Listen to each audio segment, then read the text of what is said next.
Stephen Andrew Freeman's life in Griffin, Georgia, was a rich tapestry of small-town charm and deep-rooted community values.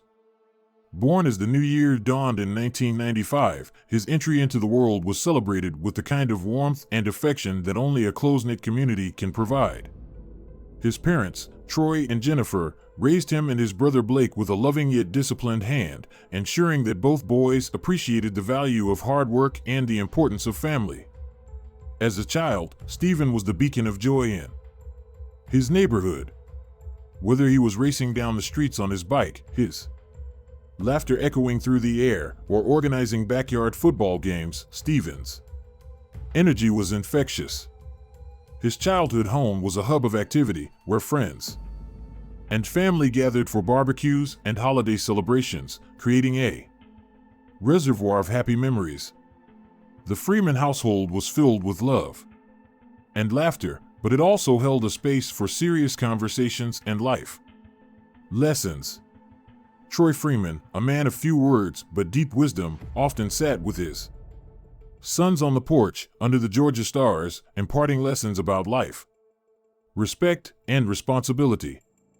Jennifer, with her nurturing spirit, was not just a mother but also a confidant and a source of endless support, especially to Stephen, with whom she shared an unbreakable bond. As Stephen grew, so did his interests and passions. He developed a love for metalwork, spending hours in the family's small workshop, tinkering with tools and creating small pieces of art.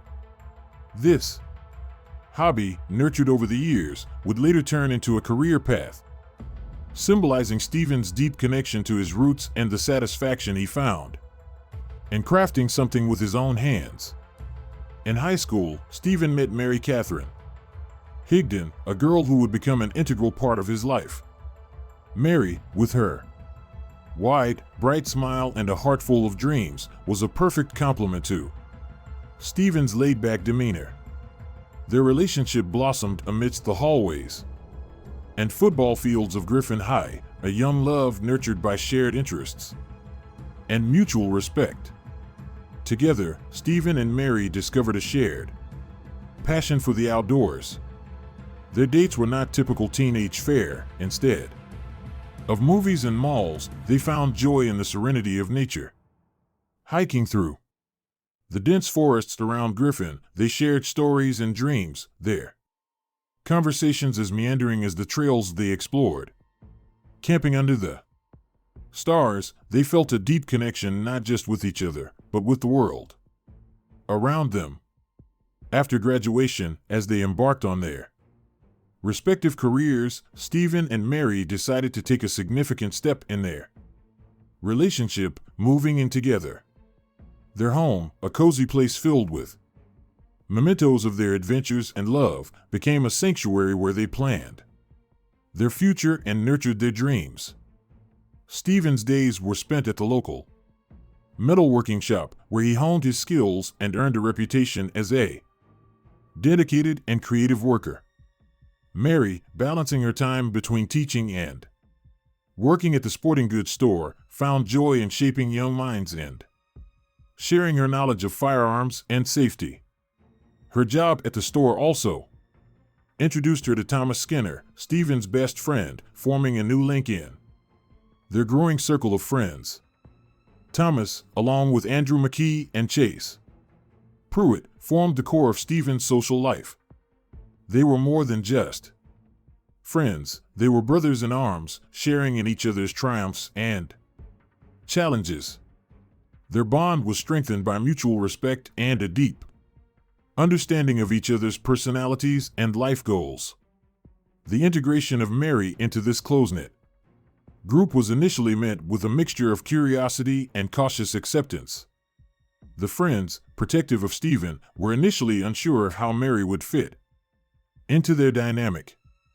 However, her easygoing nature, her shared love for outdoor activities, and her genuine affection for Stephen quickly won them over. They saw how Mary brought a new perspective and joy into Stephen's life, and soon she became an integral part of their group. Stephen's family, especially his mother Jennifer, welcomed Mary with open arms. Jennifer saw in Mary not just the girl her son loved, but a kindred spirit, someone who shared her values and love for family. As Mary and Jennifer's relationship grew, it became evident that Mary was more than just a daughter-in-law in waiting. She was already a part of the family. As these relationships intertwined and grew, they formed the foundation of Stephen's life, a life that, unbeknownst to him, was about to take an unexpected turn.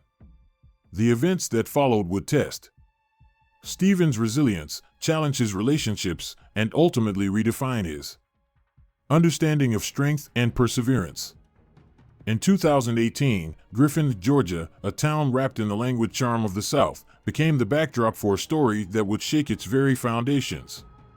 It was in this quaint town that Stephen Andrew Freeman and Mary Catherine Higdon, both in their early 20s, were navigating the complexities of young love. They had been together for 7 years, a relationship marked by its intensity and intermittent periods of separation. On the fateful night of August 1st, a call was made to 911 that would irrevocably alter the course of their lives. The voice on the line was Mary's, tremulous and laden with shock, uttering words that would haunt the town. "I accidentally just shot my boyfriend." The authenticity of this call was immediately a subject of contention. Some claimed the call sounded fabricated, a performance orchestrated with precision, while others heard genuine terror and disbelief in Mary's voice. When the detectives arrived at the scene, their body cameras captured a tableau of raw emotion. Mary was a picture of devastation, her tears unrestrained, her pleas for help echoing through the apartment. She was inconsolable, kneeling beside Stephen, repeatedly crying, "I cannot lose him." This footage became a focal point of debate. Was this a display of genuine grief or an act designed to deceive? Stephen was still alive when the detectives arrived, but barely.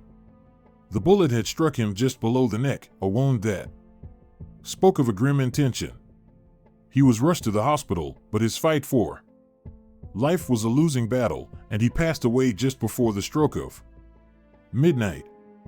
The detectives, seasoned in the art of discerning truth from lies, did not buy the narrative of an accidental shooting.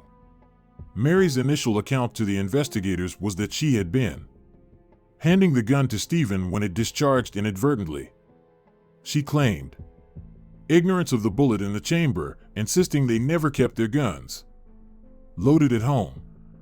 However, as the investigation deepened, her story morphed. She then said she had tossed the gun to Stephen, not handed it to him. This change in narrative raised eyebrows. An experienced detective, well-versed in firearms, knew the improbability of a gun discharging from merely being tossed or handed over. The act of firing required intent, the pull of a trigger, and for the bullet to hit where it did, it needed to be aimed. The crime scene spoke a language of its own.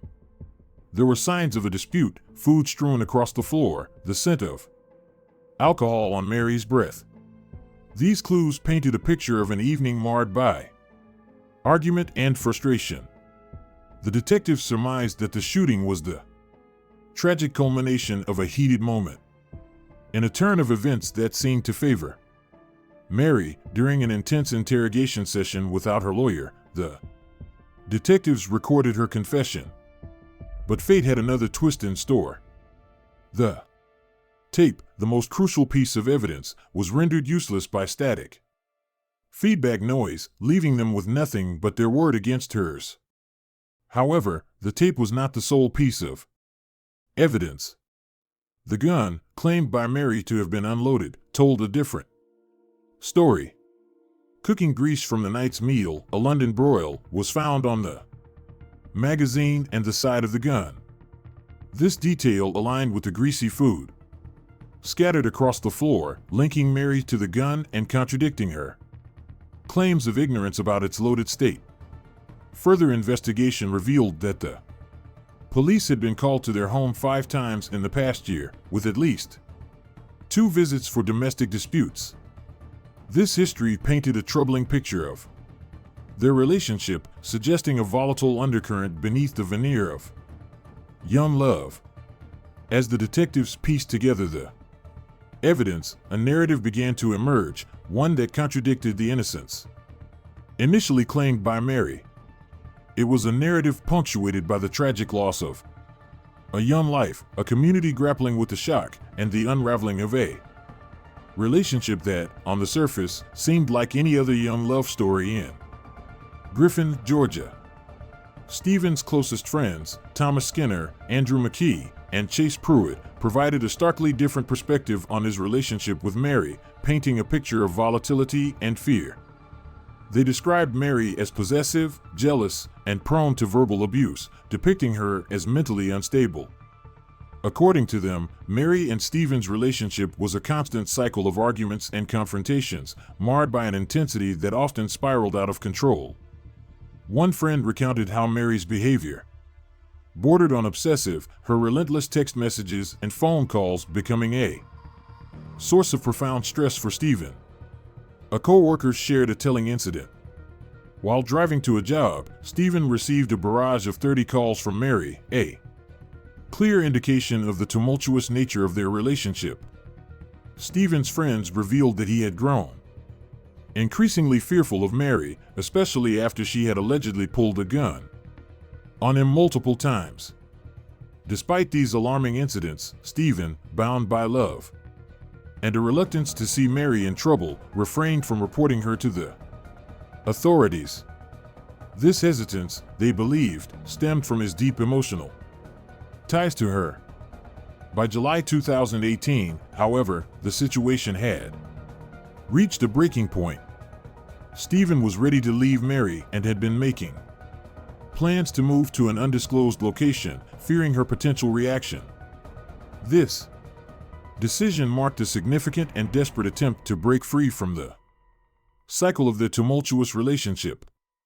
In the days leading up to the tragic incident, the nature of their interaction fluctuated dramatically. Text messages exchanged 2 days before the shooting reflected a deceptive normalcy, with sweet morning greetings and expressions of love. But this facade of affection was short-lived. The next day, a heated argument drove Stephen to seek refuge at a friend's house, where he confided that he felt like he was running from Satan. The day of the shooting, Mary prepared a London broil as an apology, hoping to reconcile and move past their argument. But Stephen didn't return home, triggering a torrent of frustration and anger in Mary. She frantically reached out to him through calls and messages, and even contacted his mother, Jennifer, in a desperate attempt to locate him. Her pursuit didn't end there. Spotting Stephen and Thomas driving around, Mary followed them, confronting Stephen about his absence. Thomas recalled how defeated Stephen seemed during this confrontation, eventually agreeing to return home. It was presumed that Stephen's return home that night was meant to be a final resolution, a moment to end their relationship definitively. But the situation escalated into a fatal altercation, culminating in Stephen's tragic shooting. In the aftermath, Mary faced serious charges: murder, felonious assault, and possession of a firearm during the commission of a felony. She was offered a plea deal of life imprisonment with the possibility of parole, but chose to reject it, opting instead to take her case to trial. Her defense hinged on a plea of self-defense, an assertion that she had been a victim of Stephen's abuse. During the trial, Mary's public defender painted a picture of her as a victim, intimidated and abused by Stephen. Mary took the stand, alleging a side of Stephen unknown to others, controlling, abusive, and even sexually violent. She described a life of constant surveillance and financial control, pushing her to the edge. The prosecution, however, focused on the evidence they had, the cooking grease on the gun, and testimonies from Stephen's friends. They argued that Mary's actions were premeditated, highlighting the tumultuous nature of their relationship as a motive. The trial became a battleground of Contrasting narratives, one of a young woman pushed to the brink by an abusive partner, the other of a premeditated act of violence stemming from a toxic relationship. As the jury deliberated, the fate of Mary Catherine Higdon hung in the balance, her story a complex tapestry of love, fear, and desperation in the quiet town of Griffin, Georgia. In the quaint town of Griffin, Georgia, the courtroom was a crucible of conflicting narratives as the trial of Mary Catherine Higdon unfolded. Charged with the shooting of Stephen Andrew Freeman, her testimony unveiled a tumultuous and dark side to their relationship, starkly contrasting the image of idyllic young love that many had believed. Mary's words, delivered through tears on the stand, portrayed a tale of abuse and fear. She recounted a chilling incident where Stephen's aggression resulted in her falling off the bed, her head striking hard against the floor. Her reasons for not calling the police echoed the complexity of their relationship, a mix of fear, self-blame, and a twisted sense of pushing him to the brink. The revelation of 63 pages of text messages between Mary and Stephen added a new layer to the story. These messages, laden with indecency and threats, painted Stephen in a disturbingly aggressive light. One message was particularly telling, a picture of Stephen with a dead fish during a fishing trip, accompanied by a menacing message likening the fish to Mary. These texts seemed to reveal a cycle of abuse and retaliation, a far cry from the image of Stephen known to his family and friends. In her emotional testimony, Mary detailed the extent of Stephen's alleged abuse, physical assaults, verbal threats, and even a red room where he would sexually dominate her against her will. She described an incident following a vacation to Disney World, where what started as consensual intimacy turned violent, with Stephen allegedly forcing himself upon her. The defense painted a picture of Mary as a victim pushed to the edge, leading to the tragic shooting in self-defense. However, the forensic evidence told a different story. It suggested that Stephen was seated and did not pose an immediate threat when he was shot, contradicting Mary's account of self-defense during a physical attack. Stephen's family and friends, struggling to reconcile the image of the kind and friendly Stephen they knew with the one described by Mary, refuted her claims. They portrayed Mary as the aggressor in the relationship, often resorting to physical violence, while Stephen, they claimed, had never raised his hand against her. The defense raised the possibility of hidden abuse occurring behind closed doors. They also suggested that Stephen's alleged substance abuse issues might have contributed to his violent behavior. The prosecution, however, presented a text from Stephen acknowledging Mary's previous threats with a gun, further complicating the narrative of their relationship. The jury, faced with these conflicting accounts and the absence of conclusive evidence, acquitted Mary of all charges. The verdict sent shockwaves through the courtroom and the Griffin community. It highlighted the difficulty in discerning the truth in complex and private relationship dynamics. Stephen Andrew Freeman's life, despite its tragic end, remains a symbol of resilience and dedication. His journey, marked by a determination to overcome obstacles, continues to inspire those who face their own battles.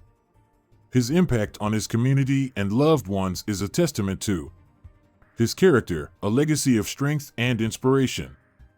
In the end, the story of Stephen and Mary is a poignant reminder of the complexities of human relationships and the challenges in seeking justice.